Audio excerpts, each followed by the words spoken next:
get up. And on the way up, we're going to bite a kneecap off, all right? And we're going to stand up, and then it's going to take 2 more shots to knock us down, all right? And on the way up, we're going to take your other kneecap, and we're going to get up, and then it's going to take 3 shots to get us down. Well, hi there, Kneecaps Nation. Appreciate you tuning in on this latest issue of Kneecaps for Breakfast.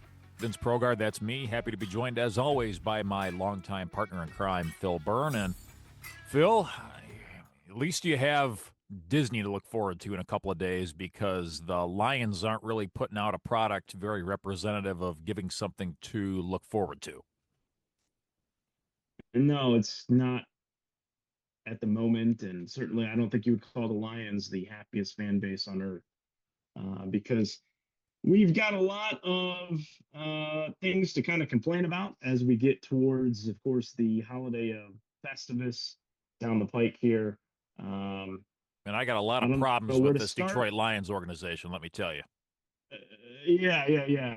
And you know, I don't know where you want to start with this Lions-Rams game, but listen, you know, I understand you went into that game as the underdog. On paper, losing by a touchdown, it is what it is. I think the story tells a little bit of a deeper story, which, or the story of the game's a little bit deeper than that, though, which we'll kind of get into here. Yeah, another game of the Lions giving up over 500 yards of offense. And I know the whole Legion of Whom thing was kind of cute back on that Monday night game against the Buccaneers, which seems like that was about 8.5 months ago. But you're really starting to see that this defense, as it's currently constructed, isn't really capable of stopping anybody. And we even said on our last week's episode, when the Lions did rise up to beat the Cowboys after losing on Thanksgiving, they weren't really doing a tremendous job of stopping the Cowboys offense. They were still moving the ball quite a bit. And in this game against the Rams moved the ball essentially at will. Give Hutchinson credit for that nice interception to set up the Lions' first score way back in the first quarter. Other than that, there really wasn't hardly any one particular thing I can point to that showed that this defense is capable of stopping any offense with half a pulse. And it seemed like, I don't want to, use the SOL or anything like that. I think we can pretty much leave that back where it came from, but you're starting to get a little bit of flashbacks of the Lions of old, if you will, when the Lions jumped out to that 10-point lead in the first half. You're thinking, okay, we know in the back of our mind that this thing is going to swing in the other direction at some point, because we know in the pit of our stomach that the Lions aren't winning this game. So it's going to be a matter of how are they going to let it slip away. And it was almost like waiting out that halftime show, knowing you're about to drive to a funeral or something like that, because sure as you know what, that third quarter comes out and score, Lions punt, Rams score, Lions punt, Rams score again, and boom, just like that, you lose complete control of the game, and you look at it on paper, Lions lose 41-34. The average passerby may think, hey, competitive game with 2 competitive teams and this and that, but it seemed like after that first half, once the Lions gave up control of that game, there was never really in doubt after that. No, and I feel like the turning point in this game was that Parkinson touchdown, where I had some issues. So was he in? Was he not in? Yeah, if he actually had possession of the ball. Dean Blandino did not like the call as it was made on the field. They rewarded him a touchdown. I think at worst case scenario, it should have been down at the 1. But they didn't go in that favor, and they just simply gave the Rams the touchdown there. And this is a Lions team that, yes, offensively with Amon-Ra and with J-Mo and with Gibbs, 3 of the best at the position as far as explosive plays or getting open or doing something.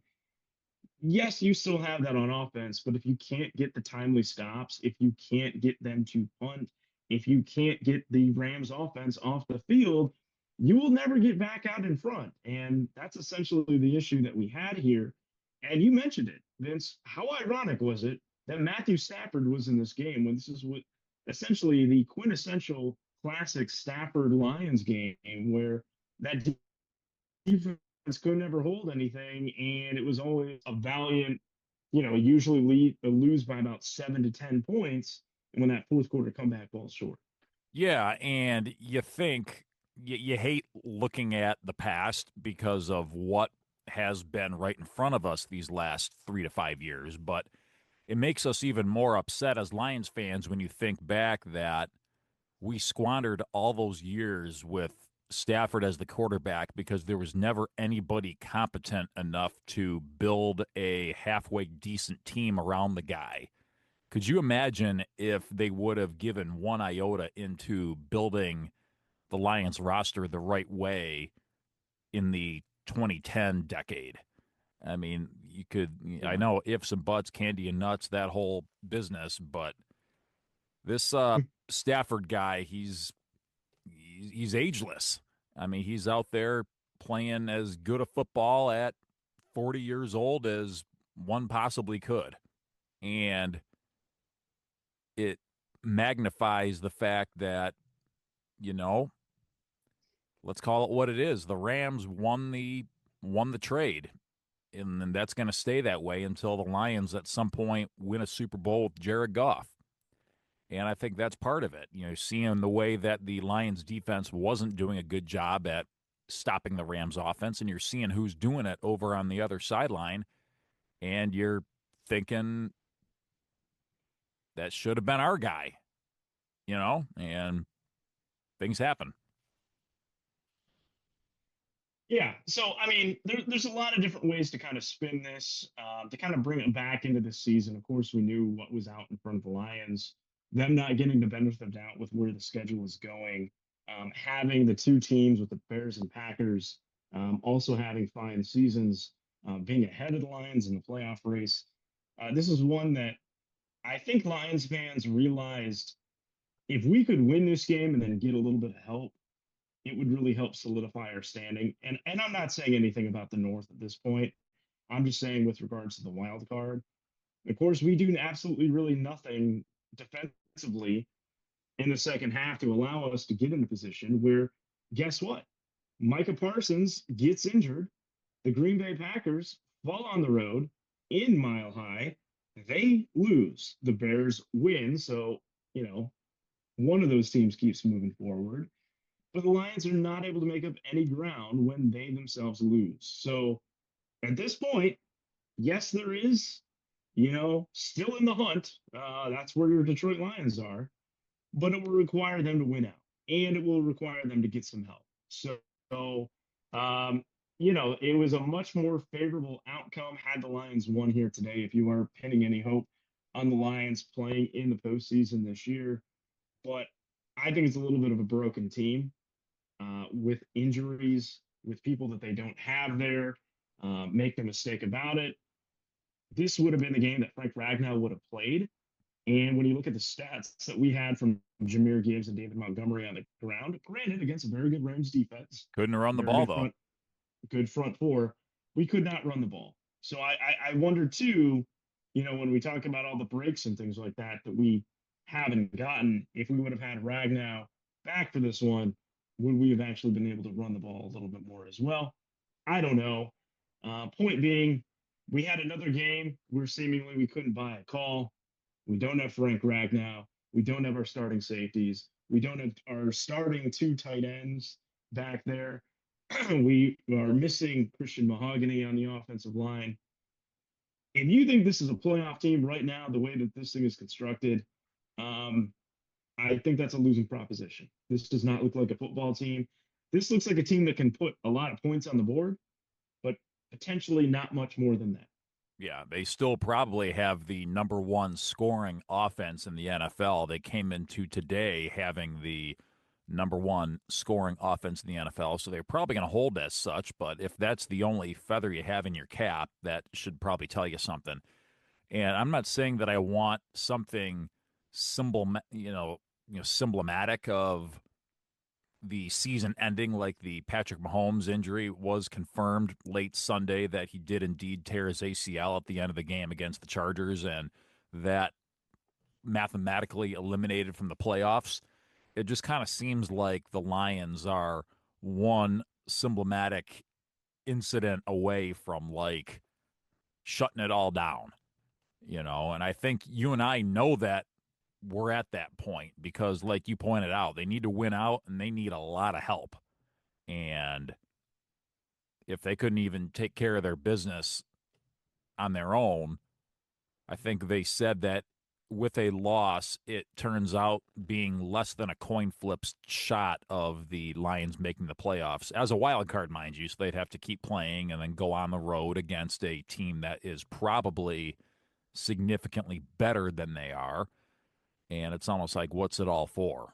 So I don't know what the answer is, Phil. And I know I've been taking a lot of heat from other people, some that are listeners of this podcast, some that aren't, but I've been getting a lot of heat from other people of, the whole point of sports is just to sit back and enjoy it, and it's for entertainment, and it really doesn't matter at the end of the day who wins or loses, and they make all this money. They don't care what the fans think, and da da da da da da da. Well, I take a little bit of exception to that, Phil, because let's put it this way. If I didn't more or less kind of live and die by the result, would I be sitting here with you doing this right now?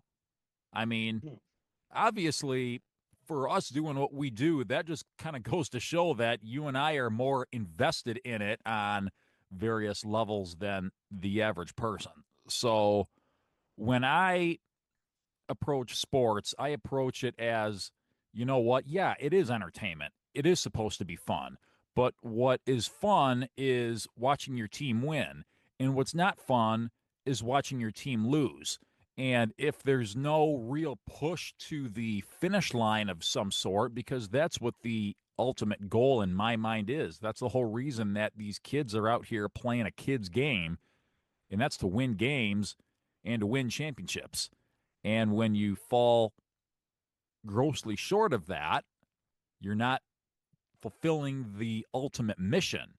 And when the fans, who, again, some may be a little bit more invested than others, are watching you not fulfilling the ultimate mission, and they haven't fulfilled the ultimate mission for a long, long, long time, yeah, that kind of chaps your ass a little bit, Phil. And that's kind of where I was in this one. And I know there's been a lot of losing. We talked about the Thanksgiving game quite a bit. We talked about that Sunday night in Philadelphia that looks like worse and worse of a loss by the day. There's that Sunday night in Kansas City that, again, looks like worse and worse of a loss by the day. But you kind of kept a level head about things, knowing that there was still a lot more football left to be played. This game against the Rams, for me, Phil, just kind of left me upset just because in my mind it kind of represented that, you know what?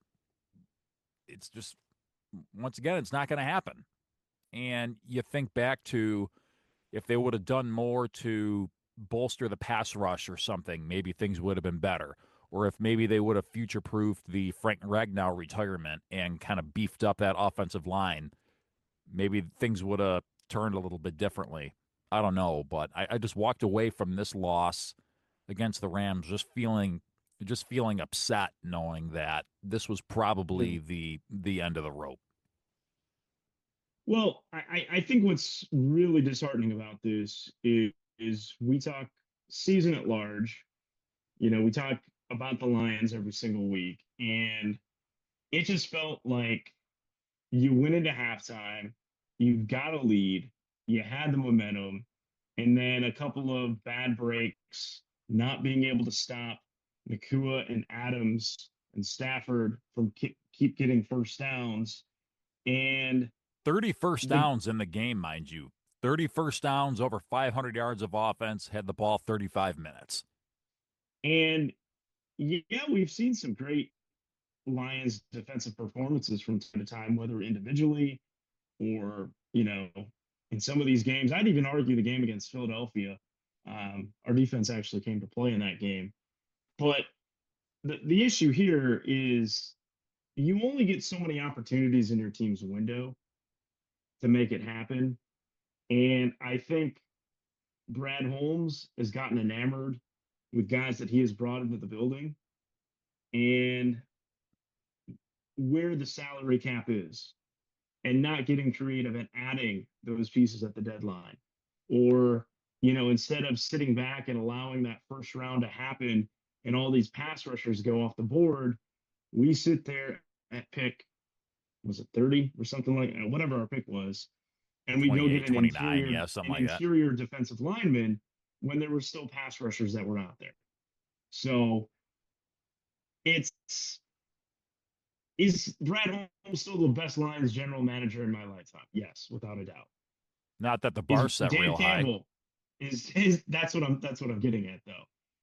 And it's just like I think we praise these guys because they've done at times what, a B- job, a pretty good job. But a championship is not won on B- performance, B- effort. It takes so much more than what we have seen, especially when these injuries mount. And like you said, you just can't have an opportunity that was given today and think that you can achieve what you want to, in the postseason.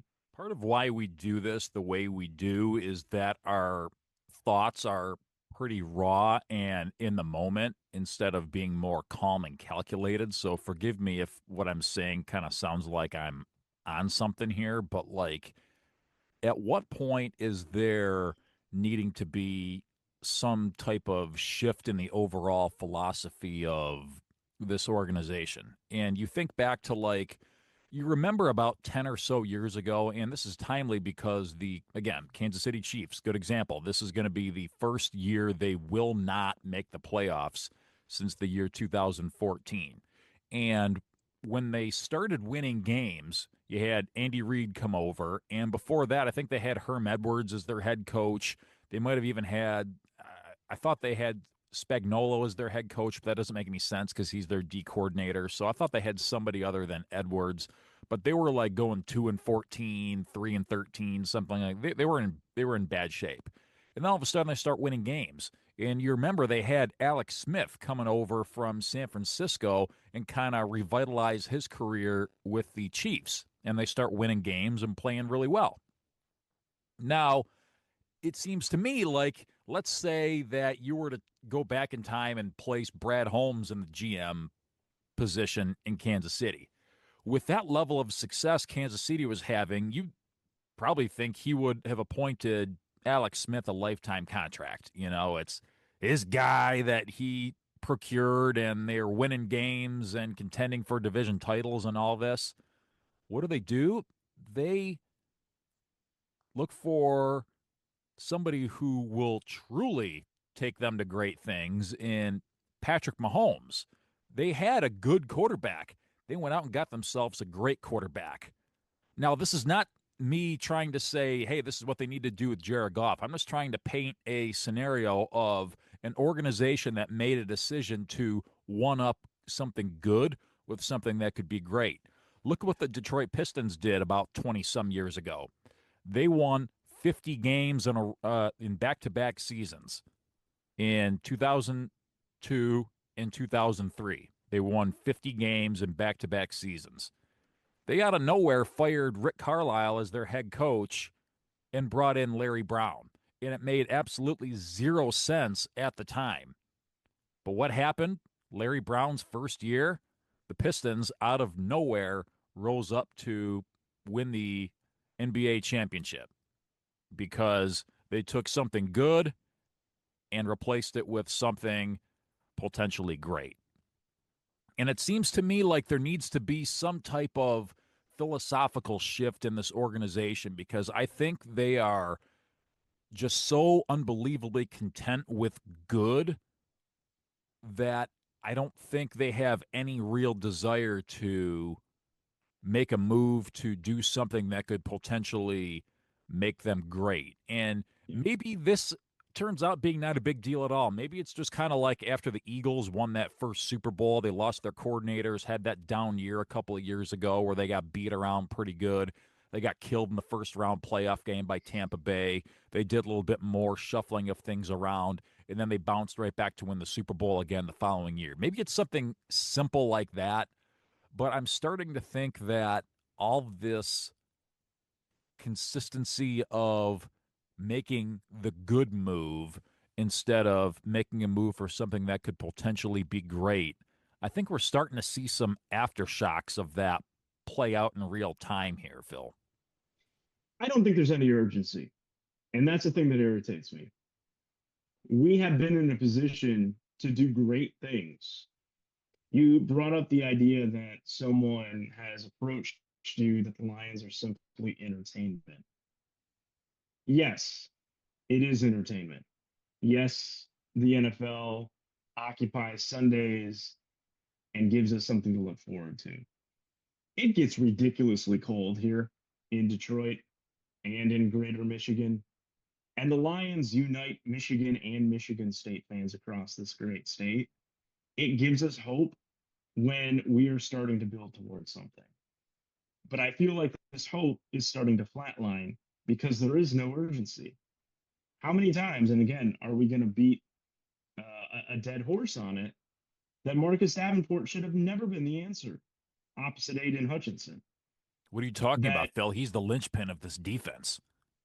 and it's just there are limitations to what you can put together on your roster. I get it to a certain extent, but it's like the urgency of being great.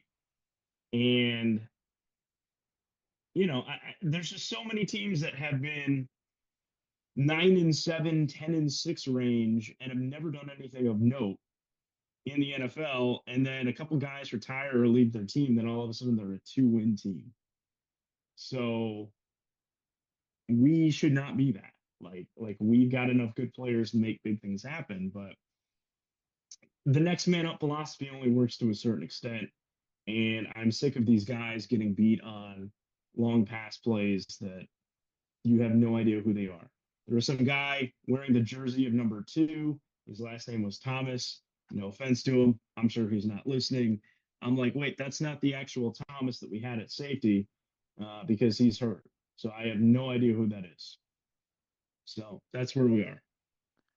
So I don't really want to get too deep in the weeds with the game itself. I mean, again, if you're tuning into this podcast, chances are you watch the game. And yeah, if you're just looking at stats, yeah, the Lions moved the ball a fairly healthy amount in the first half. If you look at Jared Goff's numbers, he had really good numbers. He threw for well over 300 yards, didn't turn the ball over.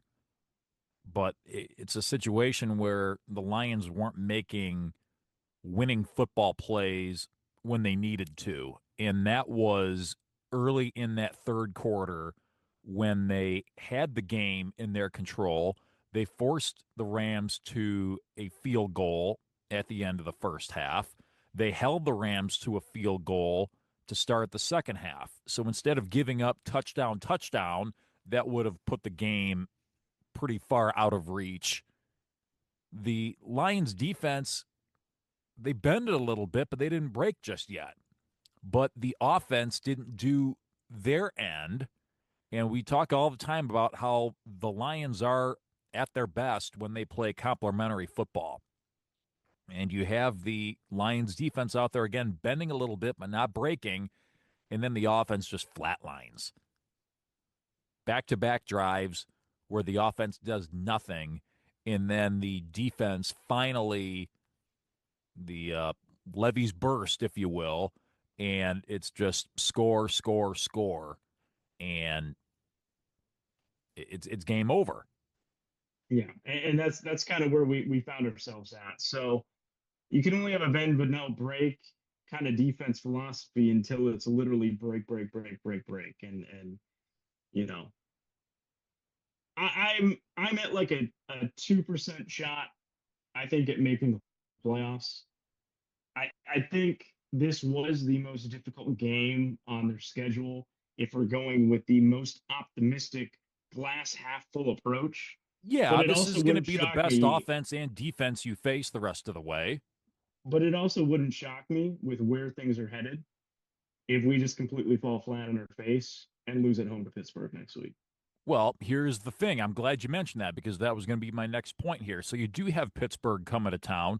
Once again, it is going to be in the NFL featured 425 window on CBS. So you've got Jim Nance and Tony Romo and company coming to town for it. They're probably going to wear the black jerseys or something cute like that to mark the occasion. Here's what you're looking at, though. You're bringing in Aaron Rodgers, who historically has had a tremendous amount of success against the Lions organization. And the Steelers have a lot to play for. I know they play in the AFC North, where it's not really a strong conference this year necessarily, with Cincinnati being eliminated this weekend and Baltimore not playing their best and this and that. But the Steelers have a lot to play for. They probably have more to play for than the Lions do, honestly. So they're going to Yeah. come in looking to pick up a win. I mean, we talk all the time about how the Lions benefit from playing indoors at Ford Field and all this. Let's not forget the Steelers are able to probably do a little bit more on offense, being able to play indoors and on the fast track.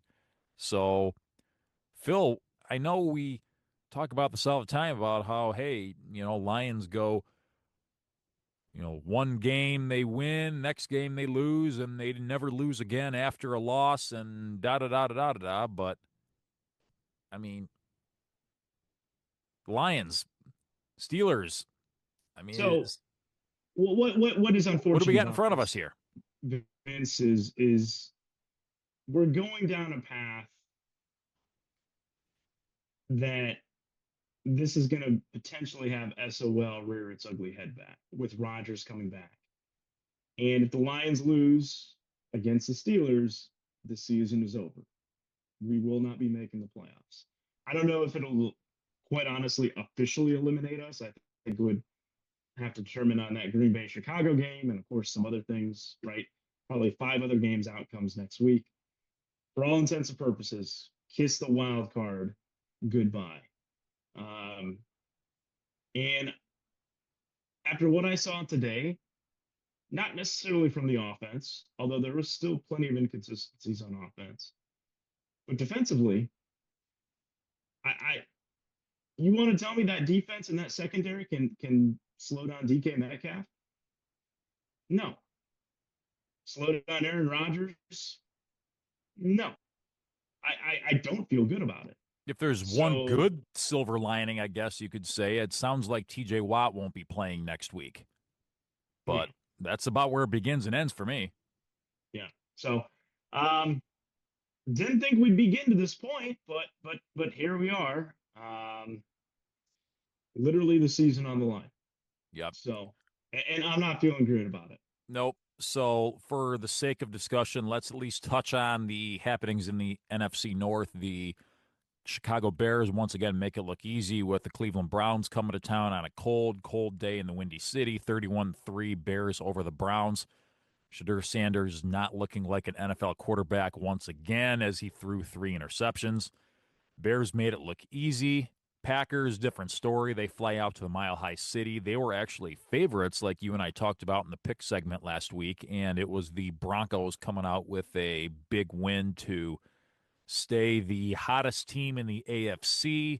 So the Bears and Packers are once again looking for a pretty solid part 2 coming up on Saturday in Chicago. And it wasn't just a simple loss of the game for the Packers. It sounds, by all accounts, like Micah Parsons tore his ACL in the second half of the game against the Broncos. So their prize acquisition late this offseason, Phil, probably not looking like he's going to be a factor the rest of the way here. So, again, you look at up-down theory is just a week ago that the Packers and Bears faced off at Lambeau. Now they're getting the return trip 13 days after the fact in Chicago. You kind of got to take Chicago here. We're not going to do our official picks just yet, but it's definitely looking like it's favoring Chicago, at least on paper. They're the one one that's got all the momentum, and Ben Johnson, has been missed here. And it's just, you know, it's one of those things that things are coming together. I will say, to go back to a lot of the points that we've been making, look at what that team invested into their offensive line in free agency. So I think the proof's in the pudding with what Brad Holmes needs to do this offseason, whether he actually gets to start that in a couple of weeks here or further into January. He's got some things he needs to take care of with this team. Boy, if I have to hear one more time about how good of a year Jonah Jackson's having, I mean, Uh, if, again, from an ultimate, why can't we get guys like that? Or same with DeAndre Swift. I mean, the most injury prone of running backs over the last however many years, and he's out there looking like I hate to put it in these terms, given the connection there, but like the David Montgomery of the Bears offense. yeah. Must Yeah, be nice to have someone that can block, because Lions certainly we don't have sure it don't. at the time being. But yeah, Yeah, yeah. Well, it's just that's our life, Our stud all pro center comes out of retirement only to flunk his physical 48 hours later. And then we go and play in a game where, the guy gets tackled 2 yards shy of the goal line and, hey, touchdown, and they call that same other team for one penalty for 4 yards over the entire course of the game. It's just that's just our life as a fan, right? this season has been the epitome of Charlie Brown going in to kick the field goal and Lucy pulling it away. Yep. Yep, Yeah. yep, yep. You think that, hey, all we got to do is stack some wins here and good things can happen. And what have they not done in the last 3 months? Stack any wins. Whatever. Let's get to some picks, Phil, and then Let's do it. we can get our week going here. So we've got the Rams, who we just watched not too long ago, are laying a point and a half as they travel to the Pacific Northwest to take on the Seahawks in a critical NFC West matchup that, in all likelihood, will decide who wins the NFC West and, in all reasonable possibility, who gets the number one seed with home field when all is said and done in the NFC. Rams, Seahawks, part two, Phil. I think the Rams have the more complete team. This being in Seattle, that is going to be a very challenging place to go win. Adding to the fact that we don't really know where, at least as we're taping this, where the injury statuses of Devontae Adams will be. He did leave the game. Puka Nakua also got hurt, but he obviously kept playing in the game. I think when all is said, though, I think what the Rams have built with Stafford and with that coaching staff, I trust them just a little bit more than whatever Seattle's got going on with Sam Darnold. Even though JSN is a All-Pro receiver, I'm going to go with the Rams in this one. I'm going to be different and take the Seahawks. They're quietly becoming a machine under Mike McDonald. And I know they're not quite as flashy as the Rams are. They don't have the star power. I think they are on the verge of being a real problem in this NFC. And I think they do just enough to get the win outright against a hot LA Rams team. I'm going to be different and just take the Seahawks here. We talked about a couple minutes ago, Phil, Packers at the Bears, part two, just 13 days again after the original meeting. Packers, as it sits right now, are 2.5-point favorites on the road against Chicago. It's been all Packers over the Bears in probably the last 10, 20 years collectively here, with a few exceptions. So normally it'd be a no-brainer Packers. Or are you thinking it might be a little different this time around? I know the Packers lost Micah Parsons, but I already liked that defense even without him. I just have a sneaky suspicion that eventually this Bears luck will run out. I still think the Packers are going to go win this division somehow. And yes, call me crazy, but I am going to go ahead and take the Green Bay Packers in this game. I'm with you, Phil. I think the again, you look at it, you don't see the Packers the way they are currently set up going out there and just blowing 2 games in a row down a critical stretch. I think they understand that they probably didn't play their best the first time around against the Bears. They let them hang around probably more than they should. They took a tough one in the Mile High City against the Broncos. I see the Packers going out and taking care of business and essentially wrestling the NFC North away from the waiting hands of the Chicago Bears. Give me the Packers to lay the points. Interesting one in the NFC South coming up on Sunday in the 1 o'clock time slot, Phil. The Tampa Bay Buccaneers, who seem to kind of be spiraling out of control here, are traveling to North Carolina to take on the Panthers, who suffered a tough one over the weekend to the Saints. Buccaneers 1.5-point favorites at the Panthers, Phil. Yeah, and I think Todd Bowles' job is going to be in jeopardy because I think he has let 2 really great offensive assistants go become head coaches under his watch, and something's not quite clicking offensively with this team. I still think they've got an immense amount of talent. I think they're going to go down probably with the Lions as the most disappointing team from a talent perspective, what their record ends up being. Give me the nobody circles the wagons except for the Buffalo Bills more than the Carolina Panthers. Give me the Carolina Panthers. I agree with you, Phil. I don't really like what I'm seeing from the Buccaneers. They kind of like what we saw from the Lions. You kind of saw that game Thursday night against the Falcons, and we're thinking to yourself, the Buccaneers are going to find a way to lose this game. It's just a matter of how. The Panthers, on the other hand, have been playing pretty solid at home this season. Very quietly, mind you, but they've had a pretty solid year at home. Give me the Panthers and the points. Last one quickly here, Phil. Speaking of former Tampa Bay Buccaneer offensive coordinators, the Jacksonville Jaguars are catching 2.5 as they travel to the Mile High City to take on the Broncos in a battle of division leaders in the AFC. Jaguars at Broncos. Yeah, this is a pretty solid game, quite honestly. 2 teams that both pretty young have had very fine seasons to this point. I think what Jacksonville has been able to do offensively has been very fun to watch. It's still pretty wild to think that they're really not getting Travis Hunter involved at all. He is out for the season. Yeah. But I think the Denver Broncos are going to keep rolling. Sean Payton, he should still get Coach of the Year, I think, based on everything that we're seeing. Give me the Denver Broncos. I'll take the Broncos as well because, well, they just don't lose. Phil, safe cut out travels there, and have a but- good vacation, buddy. Hey, we'll see you, Vince. Yeah, have a good one. All right, that's all the time we have for you on Kneecaps for Breakfast. We appreciate you tuning in as Phil and I discuss the goings-on, what happened on the West Coast against the Rams. We hope we're talking about a win next Sunday as the Lions take on the Steelers. We hope to join you next week for Kneecaps for Breakfast. For Phil Byrne across the way, Vince Progar saying good morning, go Lions, forward down the field, over and out.